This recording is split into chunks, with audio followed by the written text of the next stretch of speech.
बिस्मिल्लाहिर्रहमानिर्रहीम। आज आपको मैं ड्राई फ्रूट्स के हवाले से एक हेल्थफुल रेसिपी बताऊंगी, साथ साथ इन ड्राई फ्रूट्स के बेनिफिट्स भी बताऊंगी।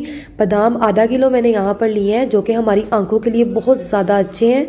अखरोट लिए हैं यहाँ पर मैंने 250 ग्राम यानी 1 पाव, ये हमारे दिमाग के लिए बहुत अच्छे हैं। काजू यहाँ पर मैंने 250 ग्राम लिया है यानी 1 पाव, ये हमारे मैदे के लिए बहुत ज़्यादा अच्छे होते हैं। और पिस्ता हमारी स्किन के लिए बहुत अच्छा होता है। ये दोनों चीज़ें मैंने 250 ग्राम लिया यानी 1 पाव। 1 पाव यहाँ पर मैंने भुने हुए चने लिए हैं। भुने हुए चने हमारे लिए बहुत ज़्यादा मुफीद हैं। ये बच्चे बड़ों को डेली आम रूटीन में भी यूज़ करने चाहिए।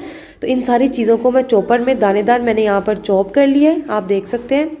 तो ये सारे मटेरियल को आपने बनाकर किसी भी एयर टाइट जार में रख लेना है और सुबह शाम इसको दूध के साथ लें तो आपको बहुत ज़्यादा फ़ायदा हासिल होगा। आपकी जिन लोगों को जिस्मानी कमज़ोरियाँ हैं या पट्टों वगैरह का खिंचाव है या कोई भी मसला है तो ईज़िली ये चीज़ें यूज़ करें। इससे दिमाग वगैरह, आंखों की कमज़ोरी, जो बच्चे पढ़ाई में कमज़ोर हैं, सब कुछ मसले दूर हो जाएंगे। बच्चे बड़े ये सब उम्र के लिहाज से मुफीद है। तो अगर आज की रेसिपी अच्छी लगी तो लाइक ज़रूर कीजिएगा और मेरे चैनल पीके फूड कुक को सब्सक्राइब करना मत भूलिएगा। ढेर सारी दुआओं के साथ अल्लाह रहें, आबाद रहें और अपनी दुआओं में याद रखिएगा अपनी बहन को। अल्लाह हाफिज़।